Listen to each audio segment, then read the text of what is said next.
Hi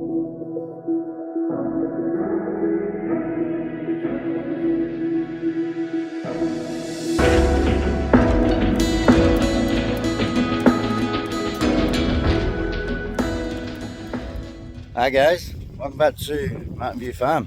So, it's been a while, but I have come together to put another video together for you. The farm has grown massively over the last month. We had a lot of work done over the summer. I know I put a video up of the tractor coming in. Yeah, we had to get the tractor in. The roots and stuff that we had here from the weeds were just unbelievable.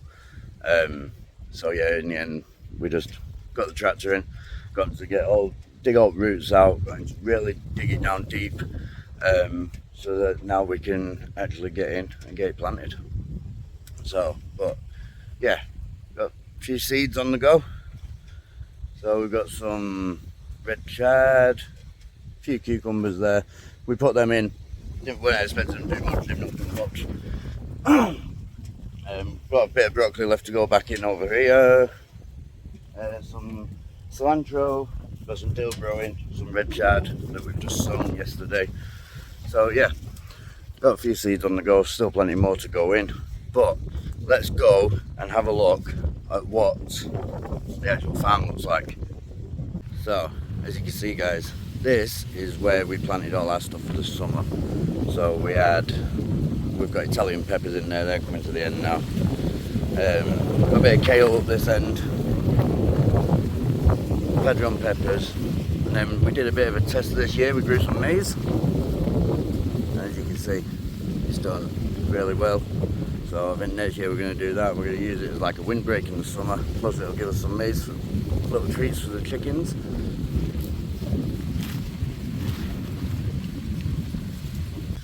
This maize has done really well. Just pull that one up.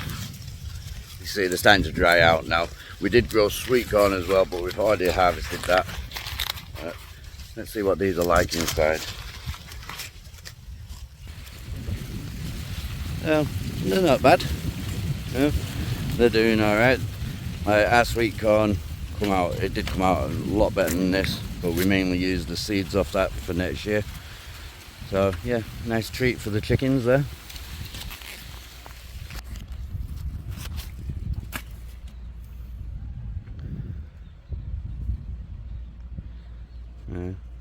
I'm sure they'll come. They're coming slowly. It's that time of the day where they're all in the hut laying eggs. Yeah. There we go.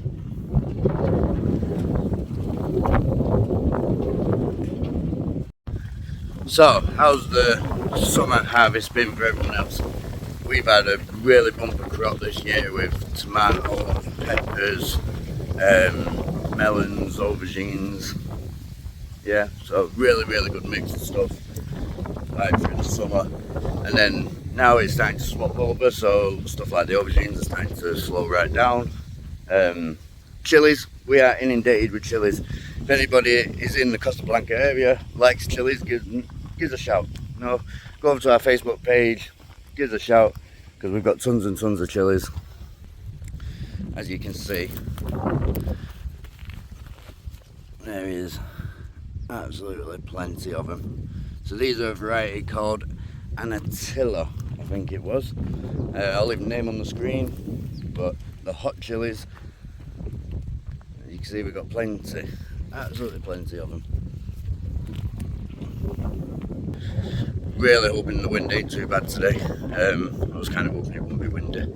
So yeah, stuff like the chilies, no, we've still got plenty of them. Aubergines starting to slow down now. They are still flowering, they are still giving us some. Still flowering, but they are only small now. But we've had some monsters, absolute monsters. Aubergines.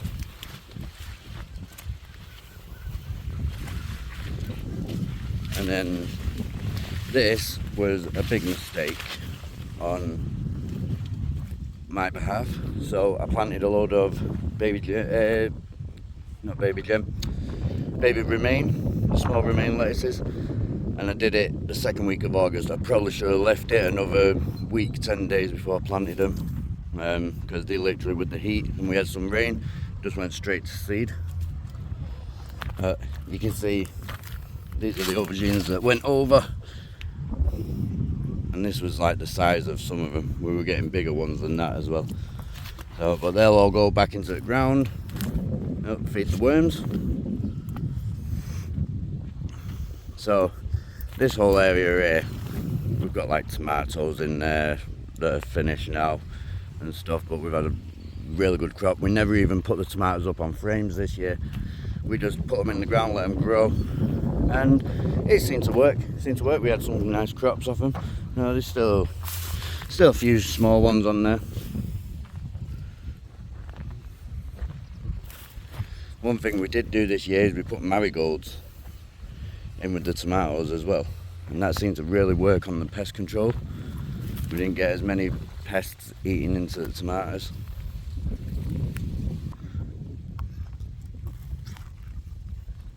Still tastes good. What we're in now, end of September. Still got a few tomatoes.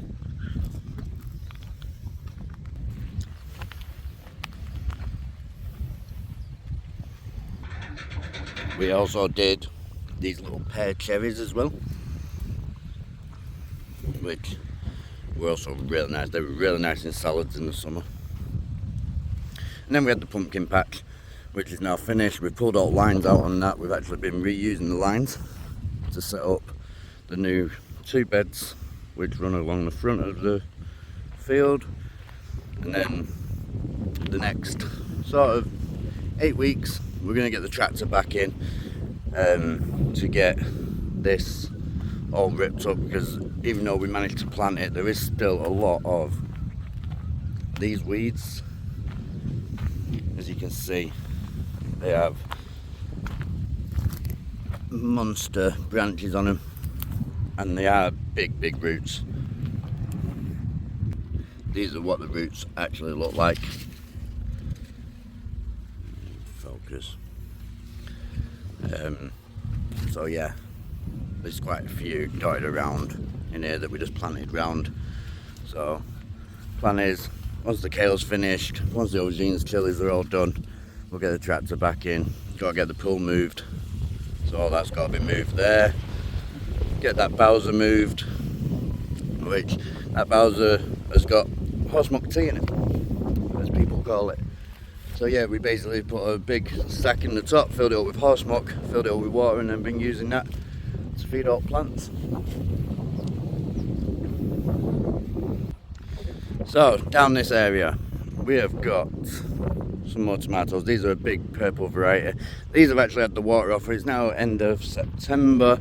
The water's been turned off on them since mid-August, and look at them, they're still growing. They've had no water apart from when it's rained, and they're still growing. And there is still quite a few green tomatoes coming on there, still a lot of new flowers.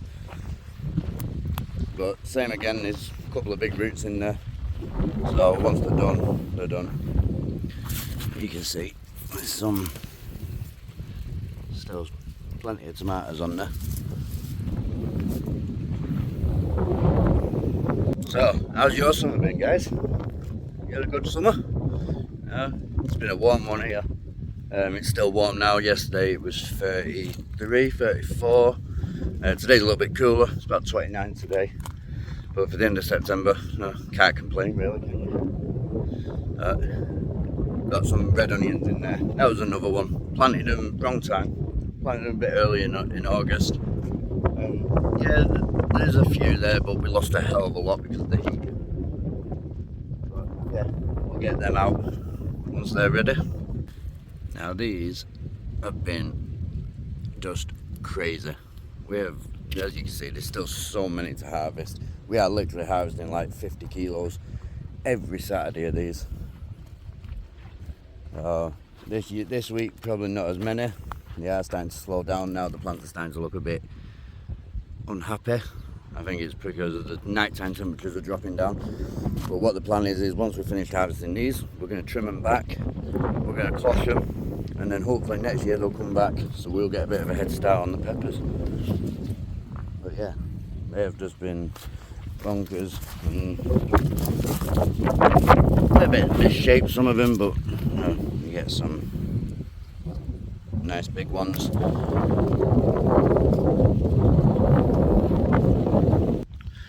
So, walking to the front of the field.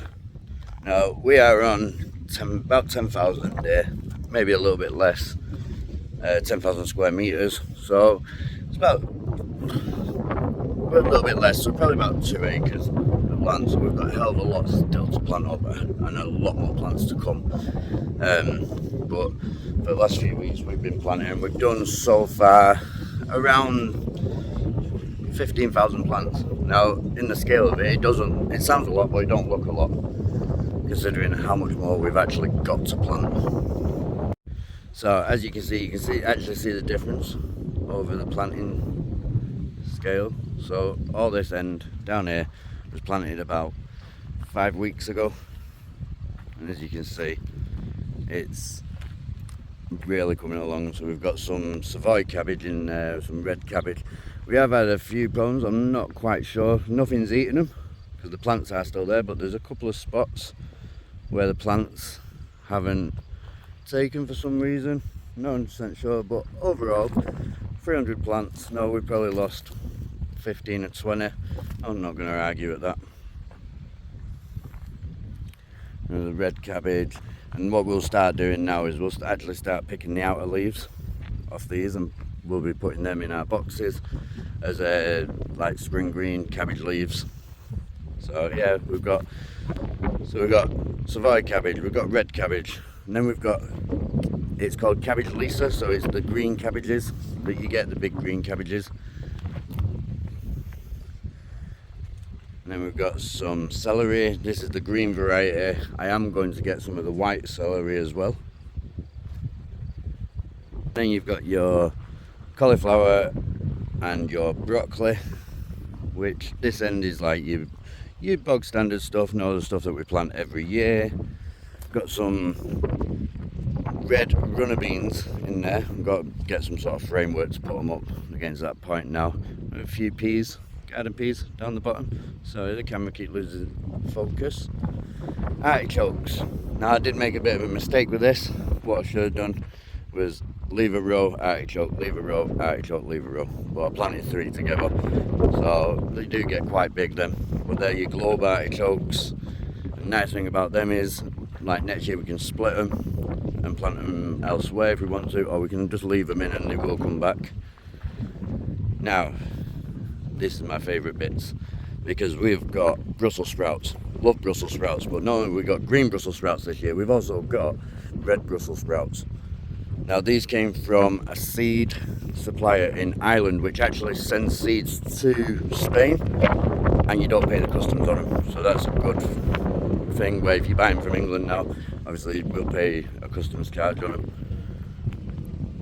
But yeah, really looking forward to trying these. And I've got a lot of people that are really looking forward to trying them. I think they could sell out very quickly when they come ready. Courgettes, so we've got another month or two to be able to grow courgettes here, so we've got some more courgettes in. Red kale, same again, came from Ireland, the seeds. We've sown some more. This was sown in August. It was planted out on the 16th of the 9th, so it's been out about 2 weeks. You can see it's just starting now to really pick up. So this year we are trying to grow as many different varieties of things, many different weird and wacky sort of stuff as well. So stuff like the red sprouts, you don't see them over here. The red kale, you don't see it. You're looking to see green kale over here. Never mind red kale. Pak choy, now that's another one. We've got pak choy in there. Unfortunately, that was all I could get my hands on, so we've only got 1 row of it. Now, Kate absolutely loves pak choy, but I told her she's not allowed any of that stuff. So yeah, parsley, another good one. Parsley always does a lot better than cilantro for some reason, but no, we do try and grow both. But cilantro is a lot far-fetched, where the parsley will grow, that'll stay in the ground for up to a year, and we just keep harvesting it, it'll keep coming back. And then we've got the romesco, I think it is, I think it's pronounced, Ramamasco, something like that. It's basically the cauliflower that looks like a cabbage. It looks like a broccoli, sorry. But this is really interesting. This is 2 days planting apart. So it all came out the same tray, but it was planted 2 days apart because we had a bit of rain. And the growth difference of 2 days after being put in the ground is just crazy. Let me show you this, guys. So, as you can see, these rows were all planted at the same time, and they're coming along really nicely. 2 days later, I put the last of them in. Look at that for a comparison, and that's 2 days planting apart. All had the same amount of water by the 2 days. Obviously these guys got the rain, these didn't. But yeah, just goes to show what the difference 2 days can make. And we're getting the same in the middle there. Just a couple of plants that are struggling for some reason. So in here we have got carrots. This is our first time growing carrots in about 5 years. And I did notice yesterday they are starting to pop the heads through. So hopefully this year we might get some carrots. They might only be baby carrots, but we might get some. Well, we've got 4 rows of carrots in. And then we've got the spring onions, which are in. We've got a little bit more green kale, and then we've got some more broccoli. And then the rest of this bit here is going to be spring onions as well. The next area now is to carry on. So you got the peppers down there, you got broad beans in, which are coming up really nicely. Leeks, we planted 1,000 leeks this year. Doesn't look a lot, but that's 1,000 leeks. That's five rows, 1,000 leeks. Now 1,000 leeks to me is a field. Oh, it used to be. It's not anymore. And then we've got green chard, which we're growing here, and then we're going to just keep working our way up and start getting the red chard in and stuff when that's ready. Obviously the problem is at the minute is the irrigation, trying to get the irrigation, because everybody goes to the irrigation all at the same time. So we're just buying it as and when we can. These sunflowers, these look really nice, but they're dried out now. We're going to take the heads off them. That's seed bank. Lovely. Next year, lots of sunflowers all the way along the front of the property. Put a bit of a show on for the neighbours. Guys, that is just a little video of what we've been going on. Obviously, by the time this video comes out, we will have planted a hell of a lot more as well. Yeah, it's just crazy. So, not bad. But just over a month's work. We have got the fruit trees. We're just waiting on the bare root fruit trees to come in, so we've got some more fruit trees coming in. But we've got tuna sparrows. The one up there never took. Basically, when we planted that last October, November time, we got battered by some winds, and it was iffy from day one. And it's just died. It's not taken. So we're going to get another sparrow to go in there. We've got the pear tree. We've got 3 different varieties of plums, which are in. Obviously, they're going to take a few years to grow, but they have like tripled in size. So sticking them in, and they were just a stick. So yeah, not bad. But yeah, plan is those tractors been back in because there's those god awful weeds again. Get all these weeds out. There's a big one over there. Get all them out, plough these up, and then we're going to put fruit trees in this whole area, and that should give us a really nice like bounty of fruit in the future as well. So guys, come inside out the wind. Sorry if the wind was really bad in this video, but it is what it is, can't change it. Hope you enjoyed the video. If you did, hit the subscribe button. I will see you guys on the next one. Obviously I try and put videos up when I can, but I'm here on my own. I'm doing a lot of this on my own. Obviously Katie and the kids help me when they can, but the kids are at school, Katie's at work. So yeah, a lot of this is done on my own. So trying to pick the camera up and do the work efficiently, quite hard sometimes. So yeah, anyway, catch you on the next one. Have a good one.